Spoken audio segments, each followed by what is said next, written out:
ರಾಜ್ಯದಲ್ಲಿ ಅಲೆಮಾರಿ ಹಾಗೂ ಅರೆ ಅಲೆಮಾರಿ ಸಮುದಾಯದವರಿಗೆ ಮನೆ ನಿರ್ಮಾಣ ಸೇರಿದಂತೆ ಹಲವು ಮಹತ್ವದ ನಿರ್ಧಾರಗಳನ್ನು ಸಚಿವ ಸಂಪುಟ ಸಭೆಯಲ್ಲಿ ಕೈಗೊಳ್ಳಲಾಗಿದೆ. ಮುಖ್ಯಮಂತ್ರಿ ಸಿದ್ದರಾಮಯ್ಯ ಅವರ ಅಧ್ಯಕ್ಷತೆಯಲ್ಲಿ ನಡೆದಂತಹ ಸಚಿವ ಸಂಪುಟ ಸಭೆಯಲ್ಲಿ ಅಲೆಮಾರಿ ಮತ್ತು ಅರೆ ಅಲೆಮಾರಿ ಸಮುದಾಯದ ಕುಟುಂಬಗಳಿಗೆ ಮೂಲಭೂತ ಸೌಲಭ್ಯಗಳೊಂದಿಗೆ ಮನೆಗಳನ್ನ ನಿರ್ಮಿಸಿ ನೀಡೋಕೆ ಆಡಳಿತಾತ್ಮಕ ಅನುಮೋದನೆಯನ್ನ ನೀಡಲಾಗಿದೆ.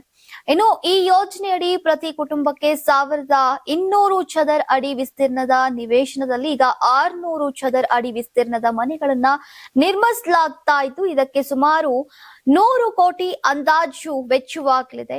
ಇದೇ ಸಭೆಯಲ್ಲಿ ಪೌಷ್ಟಿಕ ಆಹಾರ ಯೋಜನೆಯಡಿ ರಾಜ್ಯದ 8 ಜಿಲ್ಲೆಗಳಲ್ಲಿ ಇರುವಂತಹ 50,046 ಪರಿಶಿಷ್ಟ ಪಂಗಡ ಕುಟುಂಬಗಳಿಗೆ ಮುಂದಿನ 12 ತಿಂಗಳುಗಳ ಕಾಲ ಪೌಷ್ಟಿಕ ಆಹಾರ ಕಿಟ್ಗಳನ್ನ ವಿತರಿಸೋಕೆ ಒಪ್ಪಿಗೆಯನ್ನ ನೀಡಲಾಗಿದೆ.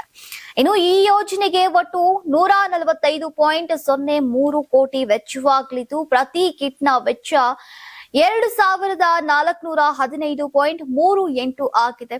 ಕೇಂದ್ರ ಸರ್ಕಾರದ ಸಮಗ್ರ ಶಿಕ್ಷಣ ಯೋಜನೆಯಡಿ ರಾಜ್ಯದ 3862 ಸರ್ಕಾರಿ ಪ್ರಾಥಮಿಕ ಪ್ರೌಢ, ಹಿರಿಯ ಪ್ರೌಢ ಹಾಗೂ ಕೆಜಿಬಿವಿ ಶಾಲೆಗಳಲ್ಲಿ ಹೊಸ ಕೊಠಡಿಗಳನ್ನ ನಿರ್ಮಿಸೋಕೆ ಸಚಿವ ಸಂಪುಟ ಅನುಮೋದನೆ ನೀಡಿದ್ದು, ಇದಕ್ಕೆ 91.55 ಕೋಟಿ ಅಂದಾಜು ವೆಚ್ಚವಾಗಲಿದೆ. ಆರೋಗ್ಯ ಕ್ಷೇತ್ರದಲ್ಲೂ ಮಹತ್ವದ ತೀರ್ಮಾನ ಕೈಗೊಳ್ಳಲಾಗಿದ್ದು, ಈಗ ಕಲಬುರಗಿ ವಿಭಾಗದ ಸರ್ಕಾರಿ ಆರೋಗ್ಯ ಕೇಂದ್ರಗಳಲ್ಲಿ ಡಯಾಲಿಸಿಸ್ ಸೇವೆಗಳ ದರವನ್ನ ಈಗ ಪ್ರತಿ ಚಿಕಿತ್ಸೆಗೆ 1,000ದಿಂದ 1,500ಕ್ಕೆ ಹೆಚ್ಚಿಸೋಕೆ ಸಂಪುಟ ಸಮ್ಮತಿ ನೀಡಿದೆ.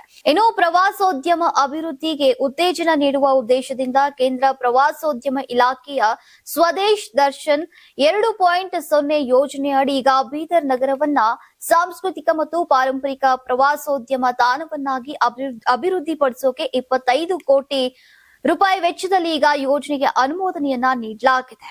ನೀವು ಸಣ್ಣ ಆಗ್ಬೇಕಲ್ವಾ? ಅದು ಒಂದು ಉತ್ತಮ ಆಹಾರದಿಂದ ಸಣ್ಣ ಆಗ್ಬೇಕಲ್ವಾ? ಪ್ರತಿದಿನ ನಮ್ಮ ಜೀನಿ ಸ್ಲಿಮ್ ನ ಯೂಸ್ ಮಾಡಿ ಯಾವುದೇ ಸೈಡ್ ಎಫೆಕ್ಟ್ ಇಲ್ದಂಗೆ ನೀವು ಸಣ್ಣ ಆಗ್ತೀರಾ.